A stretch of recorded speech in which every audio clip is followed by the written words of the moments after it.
Olá, bom dia! Sejam bem-vindos a um novo quadro do canal, que é O que a Bíblia diz. Nesse quadro, nós vamos abordar assuntos do nosso dia a dia, coisas que nós enfrentamos, coisas dessa terra, né? E que a Bíblia, ela ensina algo, ela tem algo para ensinar a respeito. Um versículo muito interessante da Bíblia, eu não lembro agora a referência, mas ele diz o seguinte: o meu povo sofre porque lhe falta conhecimento.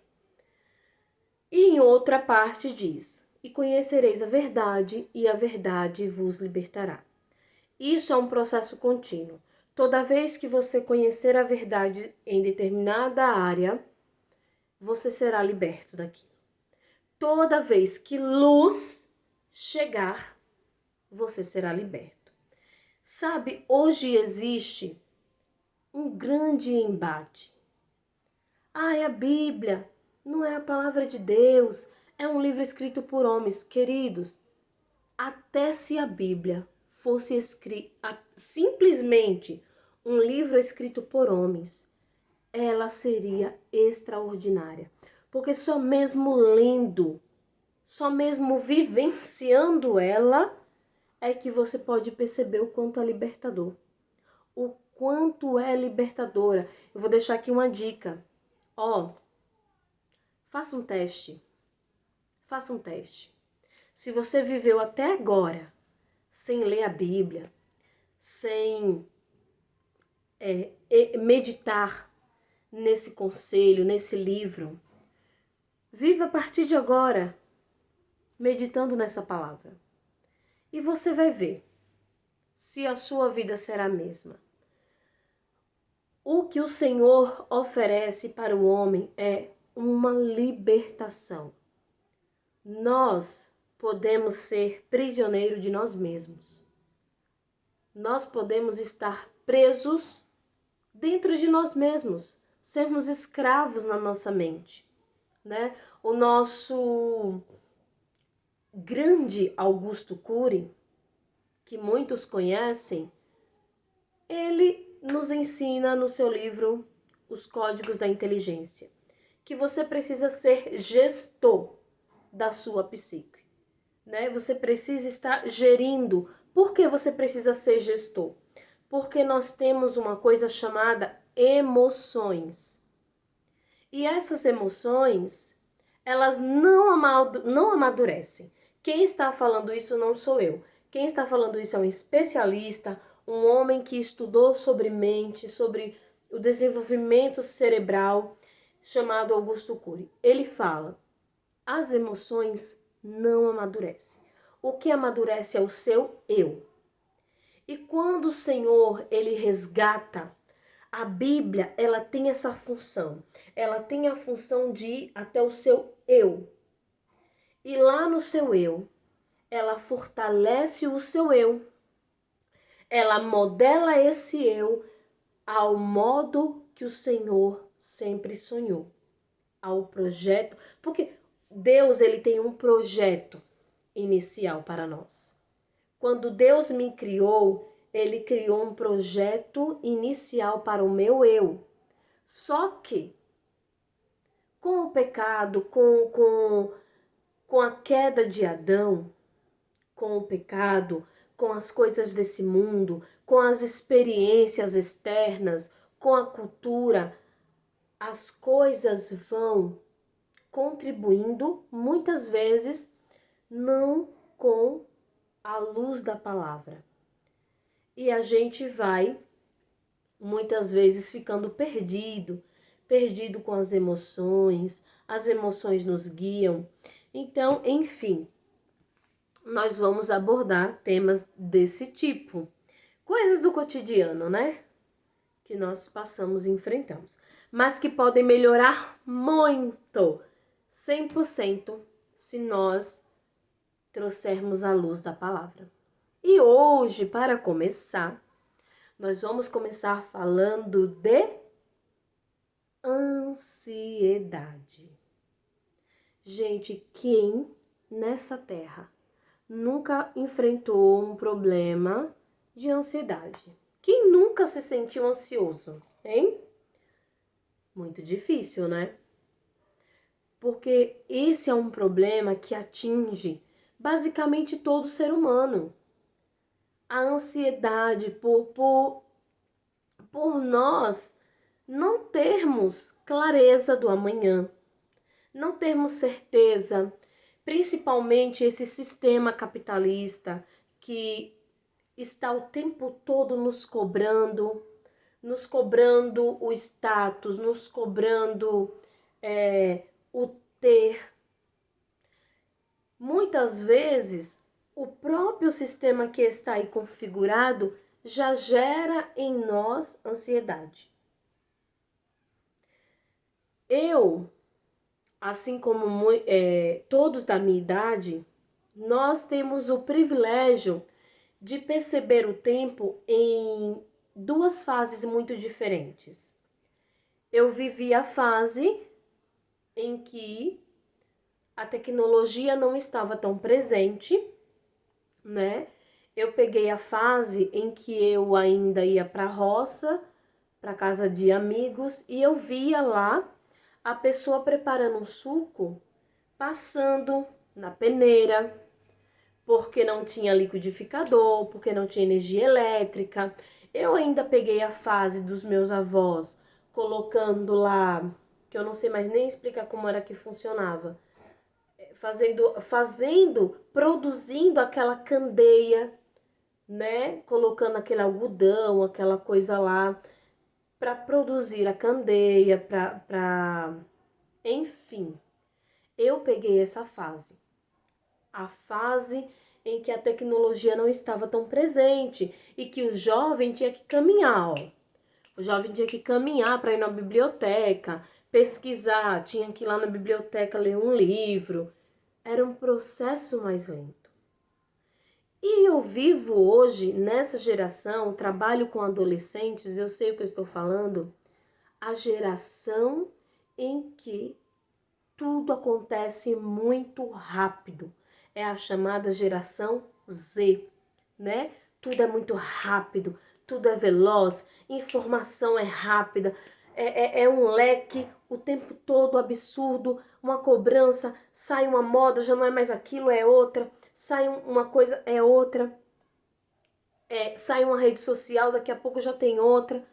Enfim, muitas vezes é uma cachoeira de conhecimento muito mais rápida do que o processo que leva para um fortalecimento do eu. Aí, às vezes, o que toma conta é a emoção. E nós estamos falando dessa emoção chamada ansiedade. Porque o que é a ansiedade? Numa definição muito básica, ansiedade é uma preocupação excessiva, é um mal-estar psíquico e físico causado pela incerteza. Esse sentimento, a ansiedade excessiva, ela é um mal que afeta tanto o psíquico quanto o físico. Olha só, gente, como a ansiedade é algo muito sério. Eu quero ler para você, existem inúmeros versículos na Bíblia que abordam a ansiedade. Mas eu quero ler para vocês Mateus, que é o mais conhecido, né? É o mais conhecido. Mateus, capítulo 6. Deixa eu ver se eu encontro aqui. Mateus 6, versículo a partir do 25. Aonde Jesus começa a dizer assim: Por isso vos digo, não andeis cuidadosos quanto à vossa vida, pelo que haveis de comer, ou pelo que haveis de beber, quanto ao vosso corpo, pelo que haveis de vestir. Não é a vida mais do que o mantimento, e nem o corpo mais do que o vestido. Olhai para as aves do céu, que nem semeiam, nem cegam. Gente, esse versículo Jesus não está lhe dizendo que você tem que viver agora relapso, que você tem que viver de qualquer jeito, que você tem que armar uma rede e dizer assim, sabe de uma? Peraí, Deus cuida dos passarinhos, então eu vou esperar aqui, né? Porque eu não tenho que me preocupar mesmo. Não. Por que você sabe que Jesus não está dizendo isso? Porque isso fugiria de todo o contexto bíblico. Se você for estudar a Bíblia, você vai ver que jamais Deus ensinará o homem a ser preguiçoso. Tanto porque Deus já nos mostra na própria criação a característica dele. Nós estamos aqui conversando, a gente não está vendo, mas o nosso corpício aqui está trabalhando. Lá dentro, as células estão o tempo todo trabalhando. Aqui dentro existe um universo funcionando. Aqui dentro do nosso corpinho existe uma organização mesmo. Existe uma instituição organizada, na qual a célula faz uma função, o glóbulo branco lá faz outra, o sangue, o coração está trabalhando, o sangue precisa, né, regar todo o corpo, o cérebro tá lá pipocando o tempo todo, os neurônios. Então, se você for olhar a natureza, os animais estão ali em movimento, se manifestando, fazendo a sua função. Então, até a Terra, ela permanece em movimento, né? Girando. Então, é o seguinte, não existe um estímulo à preguiça. A preguiça nunca é estimulada na Bíblia. A preguiça, ela vem acompanhada do desleixo e ela traz também o irresponsabilidade. A preguiça vem acompanhada de desleixo, de irresponsabilidade, de não vou usar procrastinação, mas ela vem acompanhada de você abrir mão daquilo que é a sua responsabilidade, né? Não é disso que a Bíblia fala. A Bíblia fala de preocupação excessiva, ou você está inquieto, porque isso já é comprovado cientificamente que ansiedade, primeiro que ela não resolve o problema. Não é por eu estar ansioso demais que eu vou resolver os meus problemas.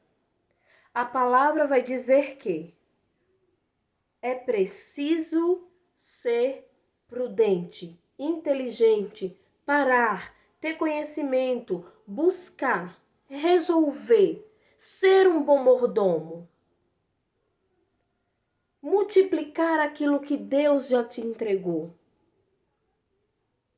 Agora, a ansiedade, ela traz um sentimento negativo e existe um fundo, tá? O excesso de estar ansioso, ele esconde algo.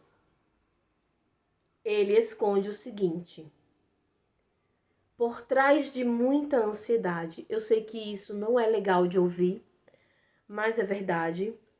Por trás da ansiedade excessiva, existe um alerta.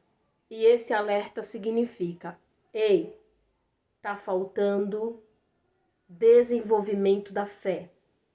Às vezes você tem fé, mas você precisa trabalhar nessa fé, desenvolver essa fé.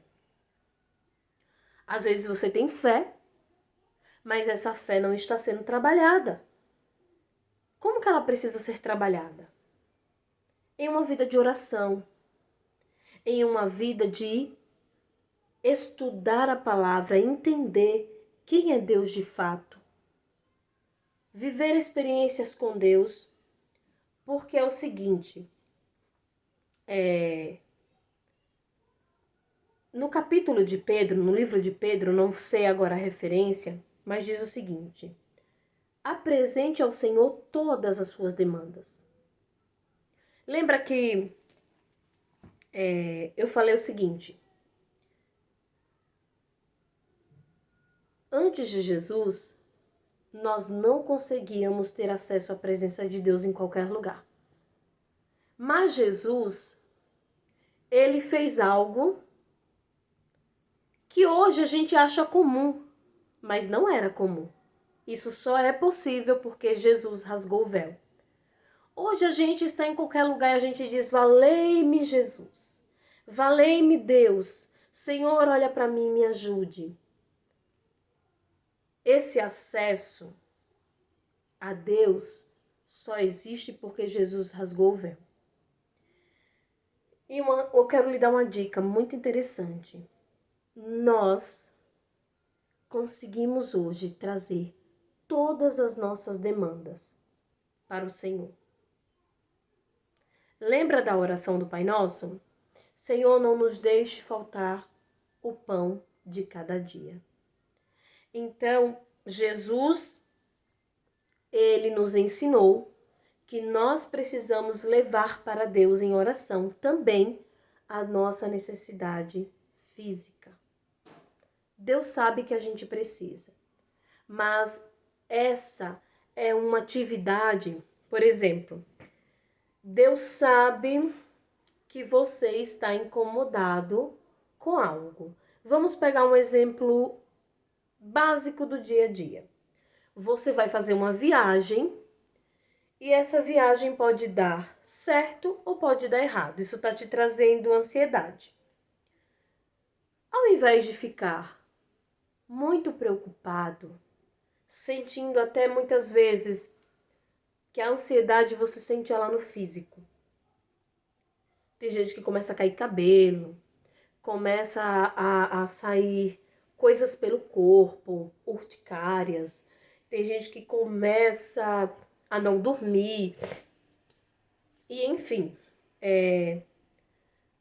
você pega essa situação e você apresenta em oração.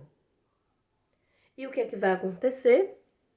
Você vai ver uma ação de Deus sobre essa viagem. Até se der errado, Deus vai trazer paz ao seu coração, porque muitas vezes Ele te livrou de algo, ou Ele está te mostrando que não é o momento.